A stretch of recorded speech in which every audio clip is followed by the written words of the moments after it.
반갑습니다. 광고 말씀 드리도록 하겠습니다. 주님의 이름으로 환영합니다. 코로나19 확장으로 인해서 우리 정부의 시책에 따라 우리 소망교회는 일단 2주간 인터넷 예배로 드리도록 하겠습니다. 이럴 때일수록 예배의 품질이 저하되지 않도록 예배에 반드시 성공할 수 있도록 더욱더 소중한 마음을 모두어서 믿음을 지키시는 우리 소망의 성도님들이 다 되시기 바랍니다. 우리 정기순 성도님, 우현순 지사님 모친께서 지난 목요일 주님의 부르심을 받고 소천하셨습니다. 우리 유족들에게 큰 위로를 드리고 또 끝까지 믿음을 지키고 주님의 품에 안기신 우리 정기순 성도님을 다시 만날 그날을 소망합니다. 9월 큐티 자료가 준비되어 있습니다. 그래서 성전에 주중에라도 오셔서 또 생명의 삶을 갖고 가셔서 하나님의 말씀과 함께 큐티 하시는 성도님들이 다 되시기 바랍니다. 또 기도의 사명, 특별히 이 C19로 인해서 계속 확장되어 있고 또 몇몇 교회들이 또 관련되어 있고요. 그래서 이럴 때일수록 우리 조국교회 예배가 어려움이 없도록 더 힘쓰고요. 이 C19가 빨리 종식될 수 있도록 기도에 힘쓰시기 바랍니다. 우리 김진순 권사님, 우리 이제 이번 주에 수술을 앞두고 있습니다. 목요일로 알고 있는데요. 우리 같이 기도해 주셔서 우리 이번 의사의 집도의의 손을 주님께서 붙잡으셔서 수술이 성공적으로 끝나고 치유받을 수 있도록 기도해 주시고요. 우리 안은주 성도회에서도 기도해 주시기 바랍니다. 특별히 이 C19로 인해서 우리 자녀들이 잘 아시겠지만 학업도 여러 가지 좀 완전하지 못한 점이 많이 있습니다. 진학과 취업을 위해서 같이 기도해 주시고요. 그 다음에 이 C19가 장기화됨으로써 지금 자영업자들이나 또 많은 중소기업에 다니시는 분들 많이 어렵습니다. 우리 기도 힘쓰시기 바랍니다. 특별히 예배의 성공은 예배가 무너지면은 사실 모든 것들이 다 무너지는 것입니다. 우리가 돈을 잃을 수도 있고 또 건강을 또 잃을 수도 있지만은 예배의 성공을 못하면은 그 모든 것들이 기반이 다 무너지는 것이기 때문에 우리 성도라면은 믿음을 지키고 성령의 충만함을 지키고 이런 것들을 위해서 반드시 힘써야 될 줄 믿습니다. 우리 성도의 교제 무선이지만 하도록 하겠습니다. 반갑습니다. 사랑합니다. 감사합니다. 한 주간도 더 건강하시기 바라고 다음 주에도 건강한 모습으로 주님 사모하는 모습으로 만나 뵙기를 원합니다.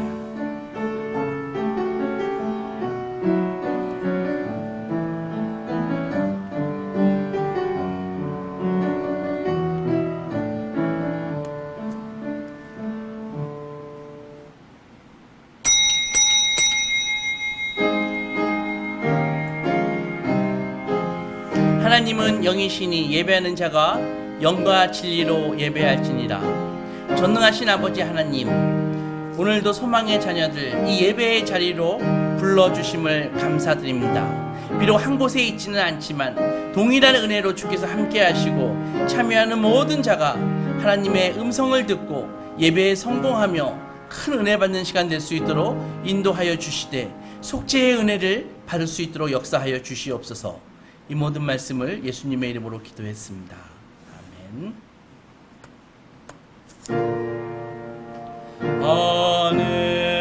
하늘에 계신 아버지, 이름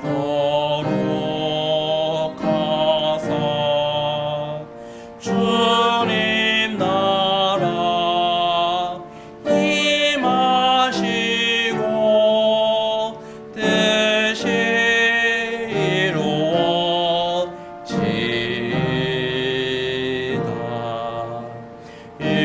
일용할 양식 주시고 우리들의 큰 죄 다 용서하옵시고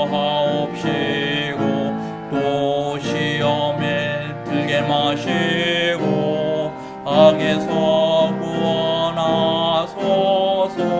대개 주의 나라 주의 권세 주의 영광 영원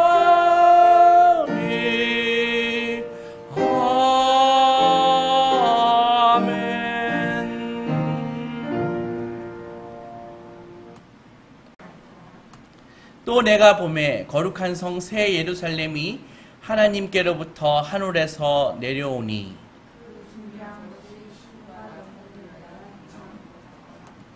내가 들으니 보좌에서 큰 음성이 나서 이르되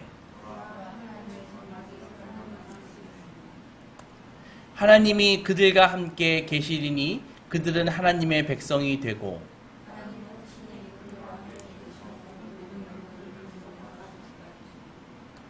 다시는 사망이 없고 애통하는 것이나 곡하는 것이나 아픈 것이 다시 있지 아니하리니 보좌에 앉으신 이가 이르시되 보라 내가 만물을 새롭게 하노라. 아멘. 나는 전능하신 아버지 하나님 천지의 창조주를 믿습니다. 나는 그의 유일하신 아들 우리 주 예수 그리스도를 믿습니다. 그는 성령으로 잉태되어 동정녀 마리아에게서 나시고 본디오 빌라도에게 고난을 받아 십자가에 못 박혀 죽으시고 장사된 지 사흘 만에 죽은 자 가운데서 다시 살아나셨으며 하늘에 오르시어 전능하신 아버지 하나님 우편에 앉아 계시다가 거기로부터 살아있는 자와 죽은 자를 심판하러 오십니다. 나는 성령을 믿으며 거룩한 공교회와 성도의 교제와 죄를 용서받는 것과 몸의 부활과 영생을 믿습니다. 아멘.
우리의 창조주이시고 구원자이신 전능하신 아버지 하나님을 찬양합니다. 지난 한 주간의 삶도 환난 속에서 지켜주시고 몸과 마음이 지칠 수밖에 없는 상황 속에서도 용기와 희망 주시니 감사합니다. 인간의 능력으로 도저히 감당키 어려운 현재의 상황 속에서 주님의 의도하심을 깨달을 수 있는 안목을 허락하시옵소서. 지금의 환난은 인간들이 과도하게 교만했고 자만했던 결과임을 자각하게 하시옵소서. 우주 만물의 주인은 전능하신 주님 한 분뿐임을 다시금 알게 하시어 감사합니다. 기존 질서들이 맥없이 무너져 내리는 혼돈 속에서 그 어떤 것이 새로운 질서의 대안이 될 수 있는지 가려낼 수 있게 하시옵소서. 인류 구원의 빛과 소금이 되어야 할 교회와 성직자들은 왜 매시간 공공의 적이 되어 모든 방송 매체들의 헤드라인을 차지해야만 하는지, 왜 저들은 주의 백성임을 목이 터져라 외치면서 믿지 않는 일반인들도 당연시하는 공익을 위한 행동을 웃음거리로 만들어버리는지, 선한 마음을 가지고 주님 전을 찾는 성도들이 왜 죄인처럼 주의를 눈치 보고 경계해야 하는지, 왜 대한민국에서만 코로나와 교회가 동일선상에 오르내리는지 이유를 알 수 없습니다. 자식들이 묻고 주위 아이들이 교회에 대해 질문합니다. 왜 이런 일들이 일어나고 있냐고.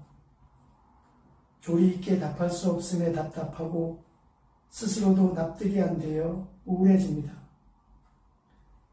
이기심으로 말미암은 혼탁하고 방황하는 우리 인간들로 하여금 주님 말씀에서 해법을 찾아 평화와 안정을 이룰 수 있게 하시옵소서. 끝없는 경쟁과 질투와 시기심은 멀리하게 하시고 배려와 이해를 기본으로 하는 용서와 화평을 통해 주님 나라를 완성할 수 있게 하시옵소서. 우리 소망교회와 담임 목사님을 위해 기도드립니다. 주의 성전을 이끄는 담임 목사님의 영역을 성령과 은혜로 감싸주시어 항상 건강함 속에 저희들을 훈육하고 복음의 진리를 전달하도록 은혜 내려주시옵소서. 아울러 오늘도 주님 향한 영광의 찬양과 함께 여러 가지 어려운 문제와 고민 함께 가지고 주님 전에 나왔습니다. 이들 마음과 생각 헤아려 주시어서 예배 후의 발걸음 보다 가볍게 해 주시옵소서. 모든 찬양과 영광 거룩하신 하나님 홀로만 받으시옵소서. 항상 살아계셔서 우리를 옳은 길로만 인도하시는 예수 그리스도 이름으로 기도드렸습니다. 아멘.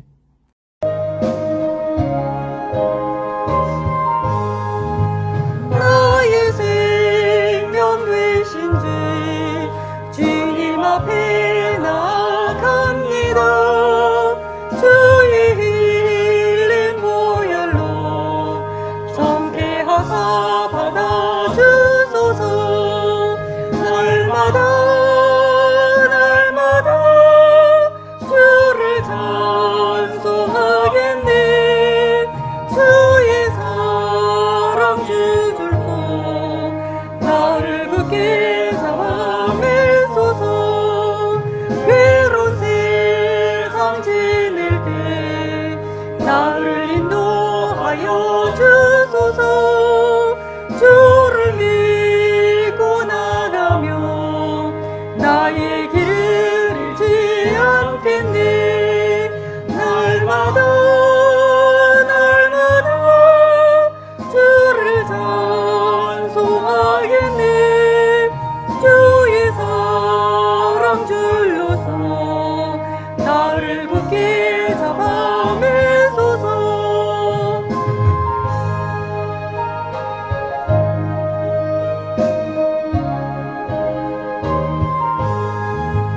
세상 살아갈 때에 주를 더욱 사랑합니다.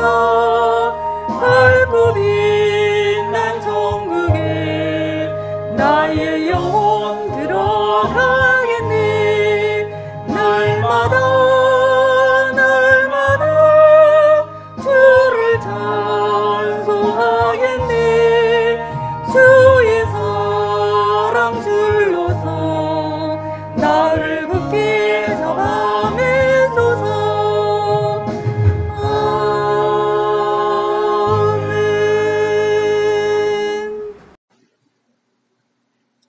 요한복음 2장 1절로 11절. 사흘째 되던 날 갈릴리 가나에 혼례가 있어 예수의 어머니도 거기 계시고 예수와 그 제자들도 혼례의 청함을 받았더니 포도주가 떨어진지라 예수의 어머니가 예수에게 이르되 저들에게 포도주가 없다 하니 예수께서 이르시되 여자여 나와 무슨 상관이 있나이까 내 때가 아직 이르지 아니하였나이다. 그의 어머니가 하인들에게 이르되 너희에게 무슨 말씀을 하시든지 그대로 하라 하니라. 거기에 유대인의 정결 예식을 따라 두세 통 드는 도랑아리 6이 놓였는지라. 예수께서 그들에게 이르시되 항아리에 물을 채우라 하신즉 아귀까지 채우니 이제는 떠서 연회장에게 갖다 주라 하심에 갖다 주었더니 연회장은 물로 된 포도주를 맛보고도 어디서 났는지 알지 못하되 물 떠온 하인들은 알더라. 연회장이 신랑을 불러 말하되 사람마다 먼저 좋은 포도주를 내고 취한 후에 낮은 것을 내거늘 그대는 지금까지 좋은 포도주를 두었도다 하니라. 예수께서 이 첫 표적을 갈릴리 가나에서 행하여 그의 영광을 나타내심에 제자들이 그를 믿으니라. 다음 주 토요일에 저희 조카가 결혼을 합니다. 그죠? 근데 신랑이 5살 이상 어린 것으로 그렇게 알고 있는데 참 기쁜 날이 아닐 수 없습니다. 그 신랑과 신부는 한 교회에서 만났고 연애했고 결혼에 꼴이 나게 되었습니다. 동시에 요즘에 이 코로나19 이 사태로 인해서 사람들이 제대로 모여서 축하해 줄 수 있을까 걱정이 되기도 합니다. 오늘 본문은 예수님과 그의 어머니 마리아 그리고 몇몇의 제자들이 갈릴리 가나라고 하는 그 지방에서 결혼식에 초대받은 이야기입니다. 우리가 본문을 이해하기 위해서 먼저 배경 지식을 좀 갖고 있어야 하는데 예수님 당시에 결혼에 대한 그 이해를 갖는 것이 중요합니다. 요즘은 뭐 신랑 신부 좋으면 둘이 좋으면 그냥 결혼하는데 아무 문제가 없다고 생각하지만 그리고 또 굳이 결혼식에 가족과 친구 외에 추가로 더 많은 사람들을 뭐 초대해야 하나 이렇게 생각할 수도 있는데 그렇게 생각하는 신랑 신부도 많이 있지만 예수님 당시에 그 고대 근동에서는 중동 지방에서는 그렇게 생각하는 사람은 아마 한 사람도 없습니다.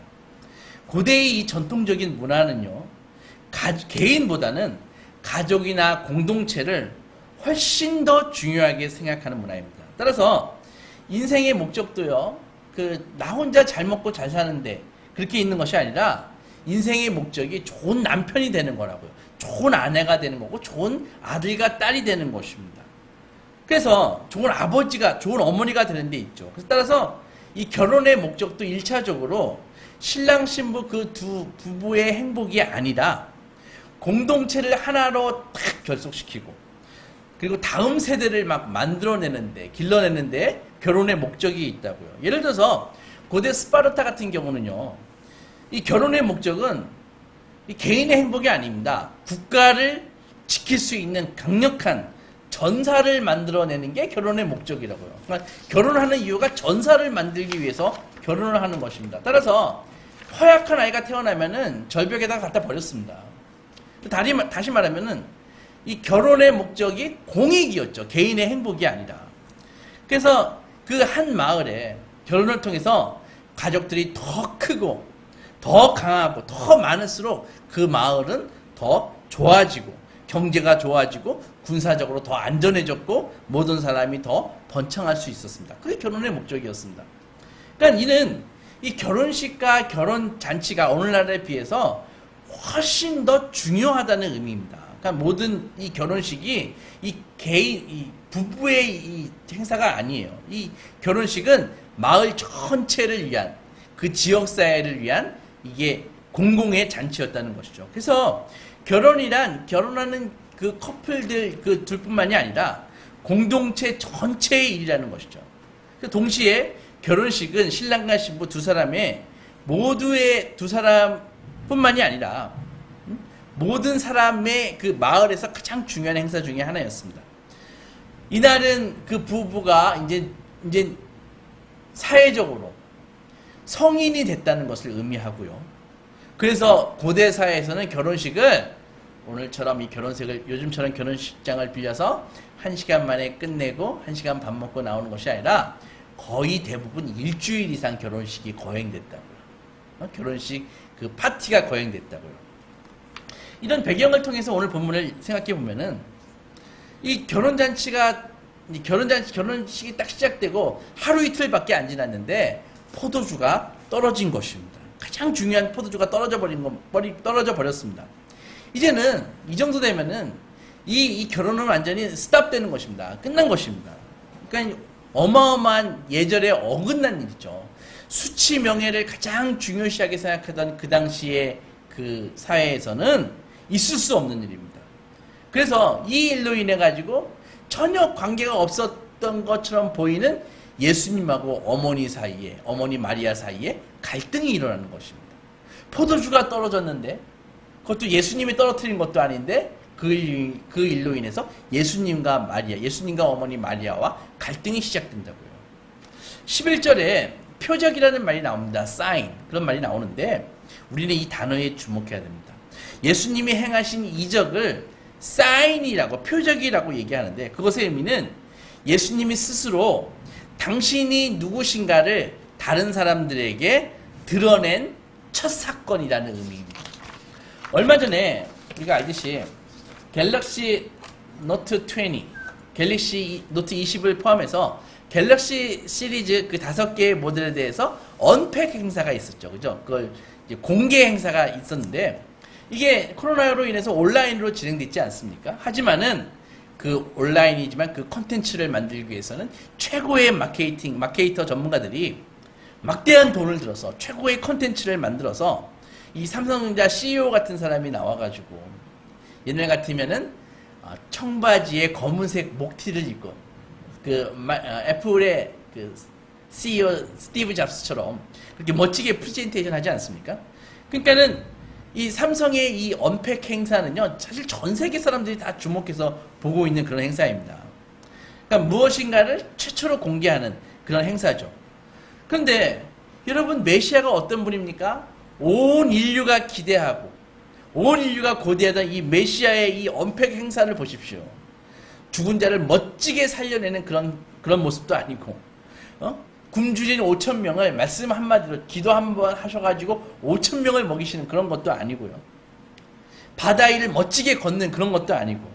왜 기껏해야 이 메시아의 이 언팩 행사가 대부분의 사람들은 알지도 못하는 그냥 그 결혼잔치를 지속하게 하는, 왜 그런 걸로 그렇게 예수님이 언팩 행사를 하셨을까요? 첫째, 우리는 9절에 한 인물이 나오는데 그가 바로 연회장이 나옵니다. The Master of Banquet. 연회장이 나옵니다. 그러니까 그는 뭐하냐 하면은 이 결혼 이 예식의 책임자, 일주일 동안이나 진행되는 이 결혼잔치의 이 책임자죠. 진행자죠.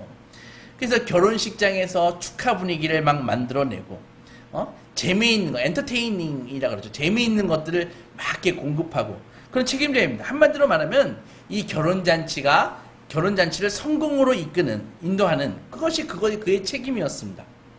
예수께서는요, 물로 포도주를 만들어서 위기를 넘긴 다음에 스스로 이렇게 말씀하고 있는 것입니다. 진정한 연회장은 바로 나야. 내가 이 잔치의 주인이야. 이렇게 우리에게 말씀하고 계시는 것입니다. 이 말이 무슨 말일까요? 우리가 예수님 하면 어떤 이미지가 떠오릅니까? 예수님은 십자가 위에서 온갖 고난을 받으시고 우리 죄를 위해서 죽으신 그런 이 끔찍한 이 고통의 이미지가 많이 떠오르는데, 사실 더 큰 맥락 속에서 예수님은 더 궁극적인 것을 바라보신다는 것이죠.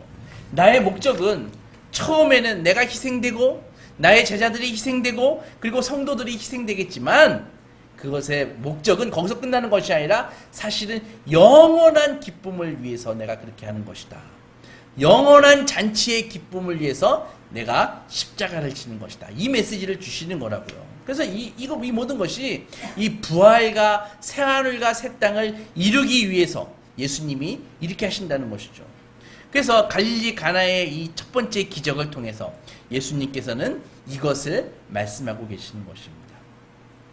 시편 34편에 이런 말씀이 나옵니다. 너희는 여호와의 선하심을 맛보아 알지니라. 그에게 피하는 자는 복이 있도다. 그런 말씀이 있습니다.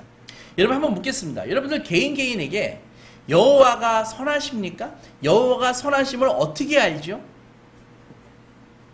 어떻게 아냐면은 바로 나와 있듯이 그 선한 맛을 봐야 되는 것입니다.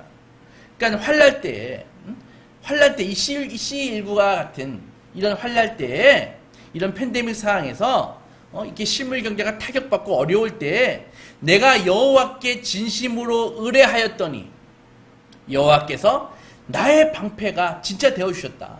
나의 산성이 진짜 되어주셨다.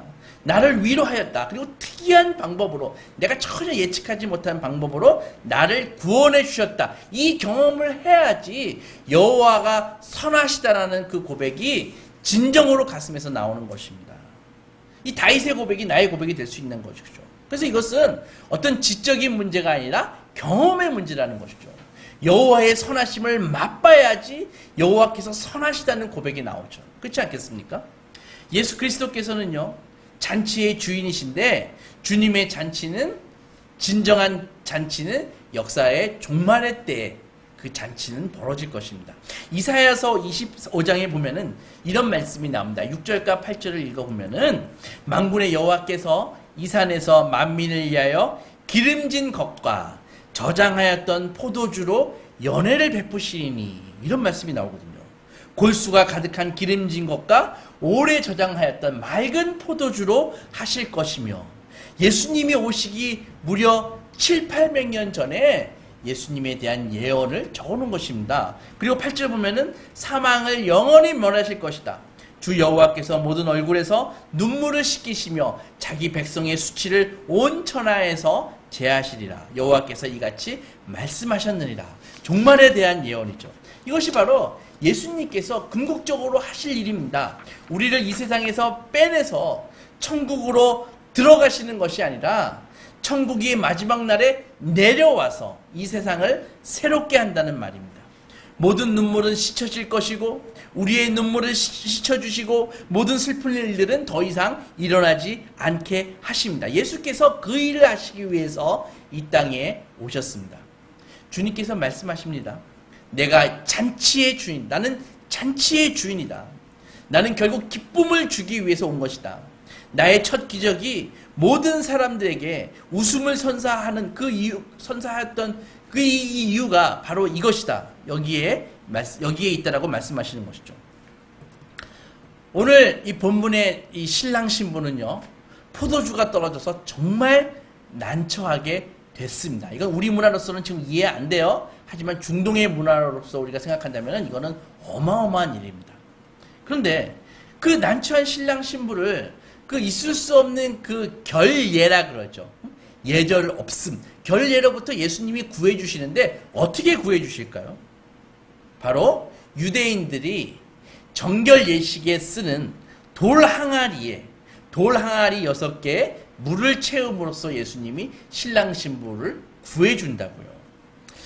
여러분, 죄인인 우리는요, 하나님 앞에 그냥 절대로 설 수 없습니다. 따라서 유대인들은 이 레위기서나 율법을 적어놓은 책들을 보면은 이 희생제사 드리기 전에 많은 정화의식을 만들었습니다. 모세의 율법에. 그래서 포도주를 만들기 위해 사용하신 이 돌 항아리들은 원래 그런 정화의식을 위해서, 깨끗게 하는 의식을 위해서 쓰셨던 것입니다. 깨끗함을 받는 것, 곧 죄사함을 받는 것이 필요합니다. 많은 현대인들이요, 죄사함이라는 개념에 대해서 불쾌함을 갖습니다. 그러나 죄를 이해하지 않고서는요, 예수께서 우리에게 주신 참된 기쁨을 절대로 이해할 수 없습니다. 우리가 더럽혀 있다는 것, 우리가 죄인이라는 것, 우리는 깨끗하게 되어야 한다는 것, 우리에게는 죄책과 수치가 있기 때문에 거기서 구출되어야 된다는 것을 우리는 이해해야 되는 것입니다. 여러분들 스스로 정직하게 우리 자신을 바라보면 우리 자신이 심각하게 잘못되어 있다는 것을 우리는 알 수 있습니다. 그렇기 때문에 사실 그렇게 열심히 일하는 것입니다. 항상 남에게 옳다고 막 우기는 것이죠. 우리의 외모에 그렇게 집착하는 이유가 바로 그런 것입니다. 스스로를 입증하는 데 목숨을 걸고요, 잘못을 덮어버리고자 하는데, 애쓰는 것입니다. 그리고 잘못을 덮는데 실패하면 많은 사람들이 죽어버립니다. 왜 그럴까요? 우리의 죄로 인한 이 천성이 끊임없이 우리를 스스로 변호하라고 자기 입증하라고 그렇게 내부에서 우리를 충동하기 때문입니다. 왜? 형벌을 앞둔 죄인이니까. 우리가 열심히 일해서 멋지게 보이고요, 성공하고 많은 것을 성취하겠다고 꿈을 꾸는 이유 중에 하나는 우리가 스스로에게, 그리고 다른 사람에게, 심지어 돌아가신 사람들에게 우리 자신이 쓰레기가 아니라는 사실을 증명하고 싶어 하기 때문입니다. 단순히 성공하고 싶어 하는 것이 아니라, 단순히 사회에 기여하고 싶은 것이 아니라, 단순히 우리의 이름을 떨치고 싶은 것이 아니라, 마음속 깊이 왠지 우리 자신이 쓰레기라고 느끼기 때문입니다. 아니, 심지어 이미 쓰레기임을 알고 있는 것입니다. 창세기 3장에 보면은 아담과 하와는 선악과를 따먹죠. 하나님이 먹지 말라는 거를요. 그리고 하나님께 등을 돌립니다. 그런 다음에 즉시 나타난 현상이 무엇인지 아십니까? 자신이 벗었다는 것을 알게 되는 것입니다. 그들은 즉시 몸을 가려야겠다고 생각했습니다. 심지어 하나님에게라도 자기 벗은 몸을 보여주지 않겠다고 생각한 것입니다. 세상에 자기 둘밖에 없었는데 그 벗은 몸 자체를 창조주 하나님에게도 보여줄 수가 없을 정도로 수치감을 느낀 것입니다. 그래서 어떻게 했습니까? 아담과 하와가 무화과 나무 잎을 가지고 자기의 부끄러운 것을 가렸습니다. 그런데 해가 나고 시간이 지나니까 이 무화과 잎이 어떻게 될 것 같습니까? 금방 말려버리겠죠. 그렇지 않을까요? 이파리로 가린 게 오래 갈까요? 우리는 이런 생각을 해야 되는 것입니다. 우리가 성공하려고 하고 남보다 뛰어나려고 노력하지만 결국 그것은 무화과 잎에 불과하다는 것이죠. 무화과 잎에. 결국 우리의 문제를 그런 것으로 결코 덮을 수 없습니다. 결국 우리의 문제를 그런 식으로 덮을 수 없다는 것을 우리는 알아야 됩니다. 무화과의 힘으로 갈 수 있겠습니까? 금방 말려버려 바람에 날아가지 않을까요? 많은 사람들이 자기가 죄인이라고 하는 이 사실을 불편해하지만 우리 스스로는 우리가 불결하고 깨끗해져야 된다는 사실을 이미 알고 있습니다. 한나 아렌트의 예루살렘의 아히만이라는 책이 있습니다. 이 아돌프 아히만은 어떤 사람이냐면은 나치의 그 2차 세전 당시에 나치의 그 홀로코스트의 주모자 중에 한 명이었습니다. 당시 600만 명의 그 유대인들을 가스실에서 살해한 일에 기획하고 집행한 사람이 바로 아돌프 아히만입니다. 그는 독일과 유럽 전역에서 심지어 러시아에서까지 이 철도를 통해서 유대인들을 운송을 했다고요. 독일로. 그래가지고 거기서 가스실에서 600만 명을 죽이는데 주도적인 역할을 했던 사람입니다. 전쟁이 독일이 패배한 것으로 끝난 다음에 그는요, 이름도 바꾸고 여권도 바꾸고 심지어 약간 성형도 한 다음에 아르헨티나까지 도망갔습니다. 그런데 이스라엘이 집요하죠. 그를 1960년대에 아르헨티나까지 가가지고 그걸 잡아옵니다. 잡아와가지고 예루살렘으로 데려와가지고 거기서 재판을 받게 합니다. 그 재판 중에 아주 흥미로운 사건이 있었는데 그게 뭐냐면은 아돌프 아히만을 이거 이제 유죄를 입증해야 되는데 그것을 증언해줄 증인이 필요했다고요. 그것을 경험한 사람이 필요했는데 가장 유력한 사람 중에 하나가 예히엘 데누르라는 사람이었습니다. 그래서 그를 이제 증언시키기 위해서 법정에 데리고 왔는데 그 사람이 유리 부스 안에 일단 워낙 큰 범죄자이기 때문에 어떠한 테러를 당할지 몰라가지고 유리 부스 안에다가 이렇게 보호를 해놨다고요. 아돌프 아히만을. 근데 그 데누르라는 사람이 와가지고 그 사람을 증언하기 위해서 와가지고 아돌프 아히만을 가만히 쳐다보다가 갑자기 증언하지 않고 떼굴떼굴 구르는 거예요. 그래서 막 울면서 막 소리를 치면서 땅을 치는 거예요. 갑자기 재판장이 아수라장이 됐죠. 판사도 법복을 뻥뻥 치면서 땅땅 치면서 정숙하라고 막 소리 지르고요. 그리고 완전히 갑자기 이 차분했던 재판정이 영화 보는 것처럼 그런 그런 장면이 나타났던 것이죠. 나중에 물었습니다. 왜 그렇게 행동했냐고. 갑자기 트라우마가 막 나타났냐. 왜 이렇게 행동했냐. 이렇게 물었는데, 갑자기 증오감이 막 나타났냐. 물었는데, 베누르는 그런 건 아니라고 대답했습니다. 그럼 도대체 왜 그랬냐? 라고 했더니, 그렇게 증오했던, 자기가 정말 잡히면은, 정말 보복을 하고 싶었던 그 아히만의 얼굴을 보자마자, 그 얼굴이 자기가 생각했던 사탄의 얼굴이 아니라 너무도 평범하고 심지어 순박하고 연약해 보였기 때문이라는 것이죠. 그래서 나 역시 아히만과 똑같은 일을 할 수 있다는 사실을 깨달았기 때문에 자기가 그렇게 했다는 것입니다. 여러분들 2차 세계대전 당시 그 나치의 그 절대 다수는 그리고 그들의 정책을 따라갔던 그 수백만의 그 독일인 지성인들은 여러분들 미친 사람이 아닙니다. 그리고 그건 사탄이 아닙니다. 무슨 뿔 달린 그런 나쁜 사람들이 아니라 그냥 평범한 사람이라는 것이죠. 그래서 이 책을 쓴 한나 아렌트는 다큐멘터리죠. 이걸 쓴 한나 아렌트는 재판을 받는 아히만의 모습을 보면서 나중에 뉴요커지에서 기고한 글에서 아히만은 자기가 관찰했는데 이 재판 중에서도 어떤 증오를 나타내거나 분노의 감정을 나타내지 않고 차분하게 그는 결코 미친 사람이 아니라는 것이죠. 오히려 그는 그저 자기의 상관이 히틀러의 말에 복종하면서 월급 받고 그냥 승진하기 원했던 그냥 평범한 공무원이었다는 것입니다. 한나 아렌트는 결론을 내리면서 이런 현상을 악의 평범성이라는 말로 표현했습니다. 악의 평범성. 즉 악은 평범한 모든 인간들에게 감추어져 있다는 것이죠. 아히만에만 그렇게 있는 것이 아니라 아히만뿐만이 아니라 그것을 정죄하는 나 안에서도 그 악은 존재한다는 것입니다. 그래서 우리는 그들과 똑같은 인간이고 나치와 똑같은 재료로 만들어진 내 마음속 깊은 곳에서도 똑같이 지독하고 잔인하게 이기적인 그런 악을 행할 수 있는 잠재가 있다는 거 그렇게 결론을 맺은 것입니다. 예수님께서도 이를 알고 인정하셨습니다. 여러분들 요한복음 2장 끝에서 예수님의 기적을 보고 많은 사람들이 예수님께 몰려들어왔습니다. 왕을 삼고 싶어서 몰려왔습니다. 그러나 사도는 예수님의 마음을 그들을 향한 예수님의 마음을 이렇게 표현했습니다. 많은 사람이 그의 이름을 믿었으나 예수는 그의 몸을 그들에게 의탁하지 아니하셨으니 이는 그가 친히 사람의 마음속에 있는 것을 아셨습니다.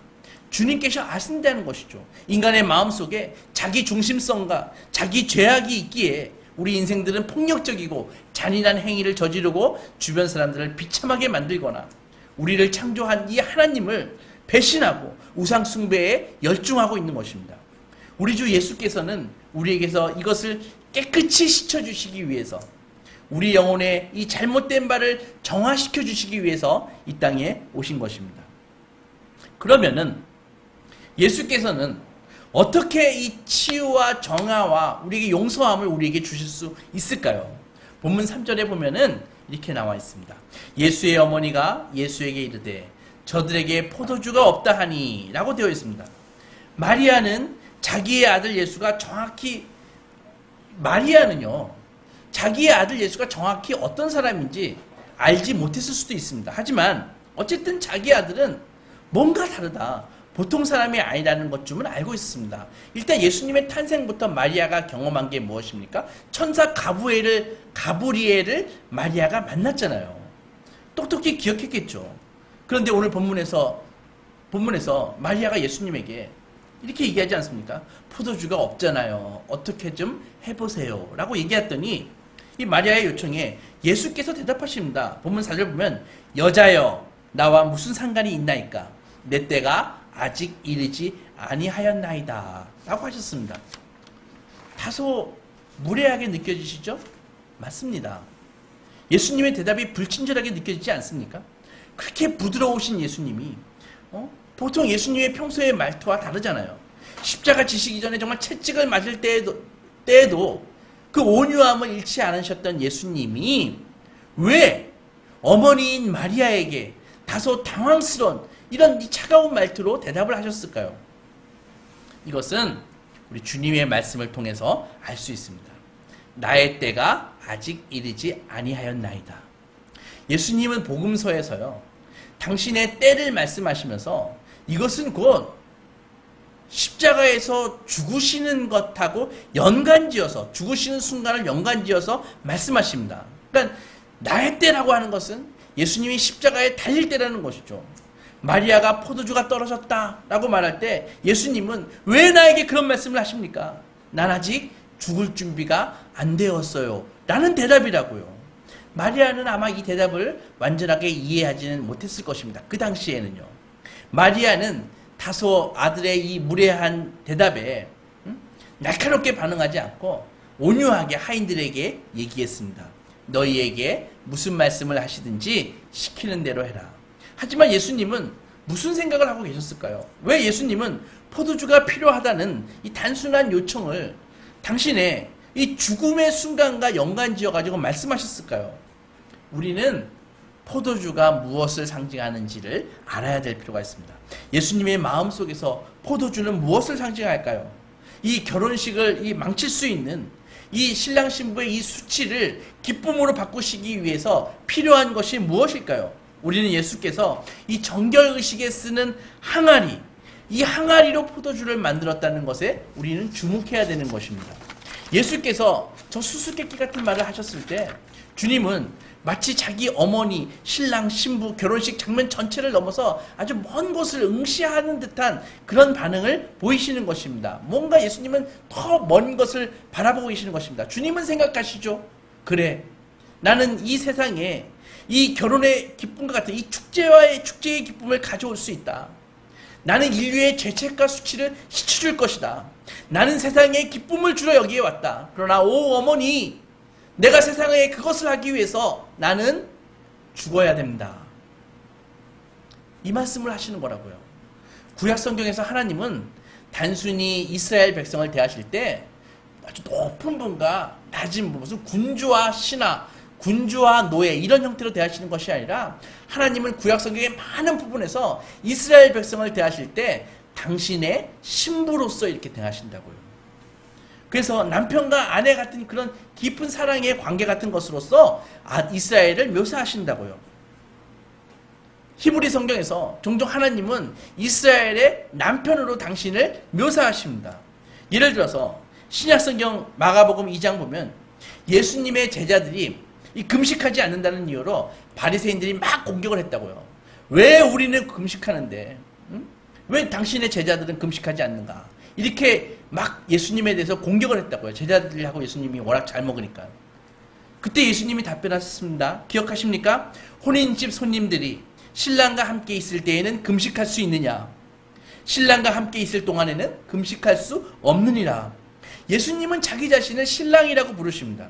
성경에 의하면 온 세계의 창조주이신 하나님이 자기 백성의 신랑이라는 것을 충분히 알고서 하나님이 신랑이라고 하는 것을 충분히 아시고서 예수님은 이렇게 말씀하신 것입니다. 신약성경의 마지막 책인 계시록에서 요한은 만물의 마지막을, 이 세상의 종말을 이렇게 묘사하고 있습니다. 계시록 21장 2절에 보면은 또 내가 보매 거룩한 성 예루살렘이 하나님께로부터 하늘에서부터 내려오니 그 준비한 것이 신부가 남편을 위하여 단장한 것 같더라. 또 19장 9절에서 천사가 말하기를 어린 양의 혼인잔치에 청함을 받은 자들은 복이 있다. 이렇게 말씀하시거든요. 그러니까는 앞에 말씀을 다시 말하자면 마지막 때 모든 잔치들을 종결짓는 역사의 마지막 때에 최후의 잔치가 열릴 것이다. 이 잔치는 일반적인 그냥 잔치가 아니라 결혼잔치가 될 것이다. 바로 어린 양과 성도들의 결혼잔치인 것이죠. 영원한 결합을 얘기하는 사랑의 결혼잔치를 얘기하는 것입니다. 이 잔치가 일어날 때는 역사는 끝나는 것입니다. 예수께서는 바로 이 잔치를 이루시기 위해서, 이 잔치를 하기 위해서 오신 것입니다. 신부인 우리, 예수께서 피로 사신 백성인 우리는 그때 예수님과 온전한 연합을 하게 됩니다. 지상에서 벌어지는 모든 종류의 아무리 화려한 그런 결혼식이나 그런 잔치보다도 마지막 때 우리가 예수님과 하게 될 그 결혼 예식에 비하면 소꿉놀이에 불과하다고. 그래서 가나의 혼인잔치에 참여하신 예수께서는 아마도 이 오늘 본문에서 가나 혼인잔치에 초대됐던 예수님은 그 결혼식을 보면서 아마도 이런 생각을 하셨을 것입니다. 당신의 결혼식을 생각하셨을 것입니다. 아, 나도 이 세상의 마지막 때 나도 이 땅에 내가 사랑했던 나의 피로 구속했던 성도들과 함께 결혼할 것이다. 이걸 생각하셨지 않겠습니까? 그 대신 그 아름답고 화려한 결혼을 생각하시면서 동시에 또 어떤 생각을 하셨을까요? 내가 그 성도들을 구원하기 위해서 나는 죽음이라는 대가를 치러야 된다. 예수님은 이 생각을 하셨을 거라고요. 그러니까 얼마나 복잡하시겠습니까? 예수님은 신부를 맞이하는 대가로 당신이 죽으셔야 됐습니다. 오늘 예수가 마리아에게 말한 것을 바꿔 말하면, 어머니, 내 백성을 내 가슴에 안기 위해서는 나는 죽어야 됩니다.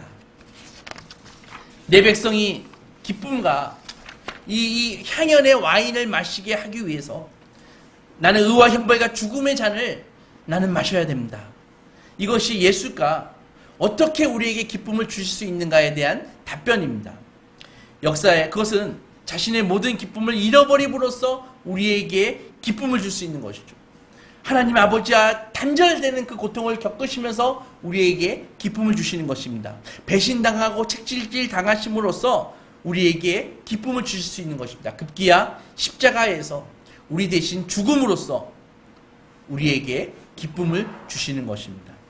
사랑하는 소망교회 성도 여러분, 신부가 결혼식장에서 신랑에게 걸어올 때 신랑의 눈에 신부는 어떻게 보일까요? 신부는 가장 아름다운 웨딩드레스와 액세서리를 꾸미고 있고, 그런 신부를 바라볼 때 신랑은 온전히 기뻐합니다. 그리고 신랑은 신부에게 모든 것을 다 주고 싶어합니다. 결혼 전이라도 신랑은 신부를 보호하고 신부의 필요를 채우고 모든 것을 다 나누고 싶어합니다. 이미 그 신부를 얻기 위해 자기의 생명을 주었기 때문입니다. 오늘 결혼잔치를 통해서 예수께서 하시고 싶은 말씀이 무엇일까요? 예수께서도 자기 신부를 생각하면서 내가 너를 사랑한다, 이 말씀 하고 싶지 않을까요? 신부를 생각하면서 너가 나의 기쁨이다, 이 말씀을 하고 싶지 않을까요? 여러분 기억하십시오. 우리가 예수 그리스도의 아름다운 신부라는 이 사실을 진짜 의식하고 산다면 우리의 삶과 행동이 얼마나 달라질까요? 코로나가 다시 기승을 부리고 우리의 삶은 불편하고 건강이 위협받고 경제적으로 어려운 시기입니다. 그러나 신랑 되신 예수께서는 신부의 어려움을 모른 채 하지 않으십니다. 신랑에게 연락하십시오. 신랑이 못 믿어오신가요? 신부의 어려움을 해결하지 못할 것 같으십니까? 그분은 하나님의 아들이십니다. 그분을 의지하십시오. 신랑의 은혜가 임할 것입니다. 가장 귀한 옥합을 깨뜨린 청결한 여인과 같이 신랑 되신 예수와 결혼을 준비하며 풍성한 은혜 가운데 거하는 소망의 자녀들이 되시기 주님의 이름으로 축원합니다.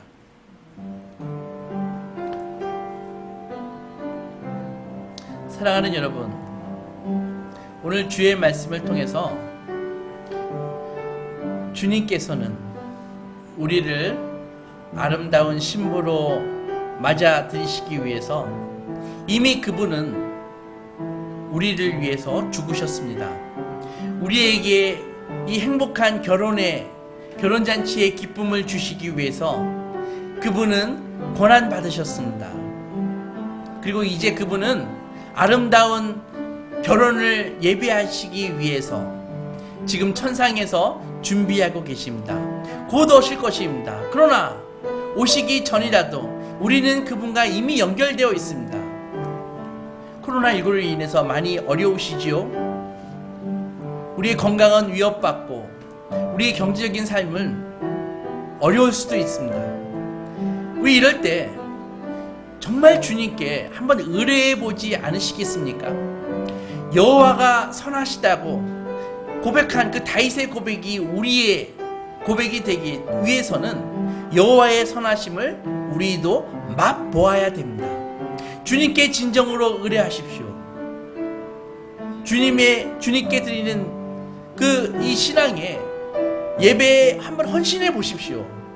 주님의 기뻐하시는 예배를 진정으로 드려보십시오. 신랑 되신 예수께서 우리에게 말할 수 없는 은혜와 은총을 내려주실 것입니다. 기도하겠습니다. 아버지 하나님 감사합니다. 오늘 주의 말씀을 통해서 하나님 아버지 우리가 예수 그리스도의 신부임을 알려주시니 감사합니다. 그렇게 신부의 아름다움을 보고 신부를 보고 기뻐하셨는데 우리가 어찌 근심 염려할 수 있겠습니까? 우리 예수님께 진정으로 의지하게 하시고 의뢰하게 하시고 여호와의 선하심을 맛보아 경험하는 우리 소망 가족들 다 될 수 있도록 인도하여 주시옵소서. 그래야 하여 믿음 없는 자아같이 근심하고 염려하고 아버지 예배에 실패하는 자가 아니라 믿음 있는 자 되어서 하나님께 진정으로 예배의 제단을 쌓음으로써 주님의 큰 은혜 받는 귀한 성도 될 수 있도록 인도하여 주시옵소서. 이 모든 말씀을 예수님의 이름으로 기도했습니다. 아멘. 찬송하시겠습니다.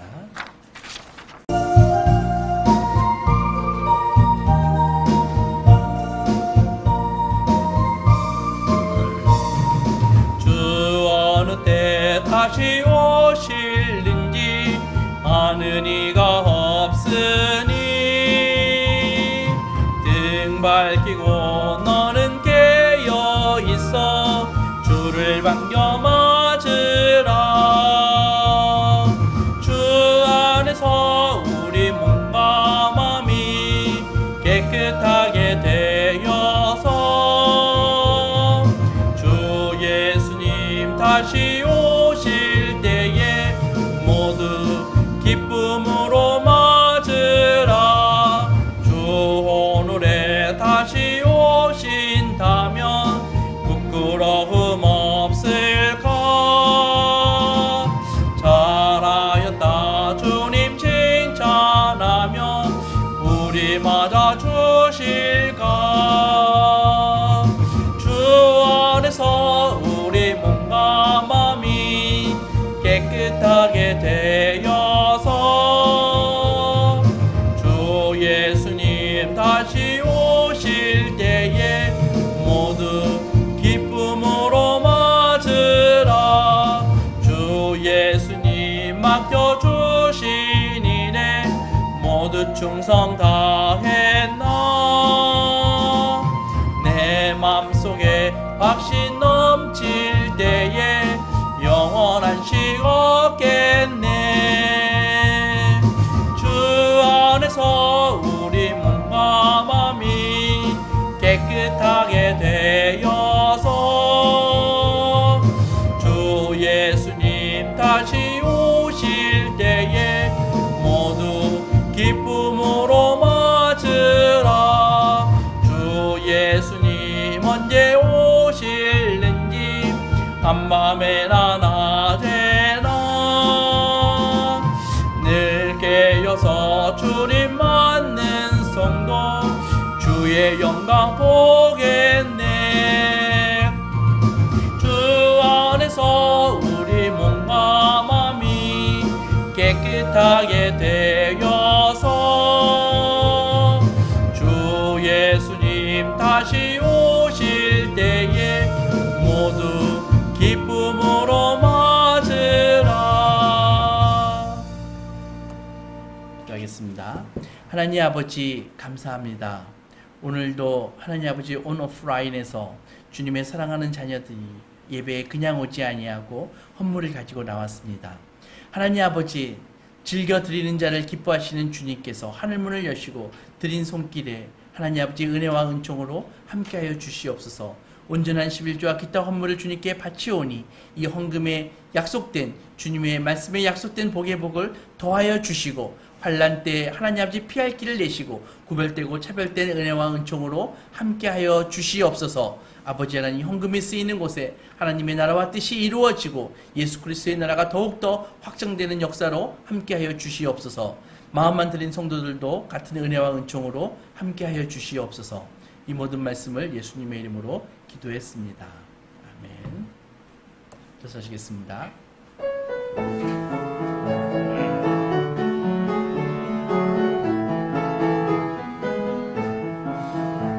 우리는 사랑의 띠로 하나가 되었습니다.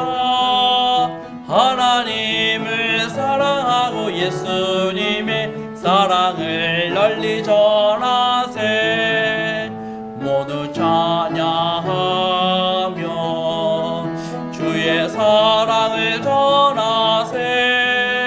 모두 함께 예수님의 사랑을 세상에 널리 알리세. 이제는 우리 주 예수 그리스도의 은혜와 성부 하나님의 크신 사랑과 성령 하나님의 감화감동 교통하심이 오늘 주의 말씀 가운데 예수 그리스도의 신부로서 믿음을 가지고 살기로 소망을 가지고 살기로 결정한 소망의 자녀들 위해 이제부터 영원까지 함께 있을지어다. 아멘.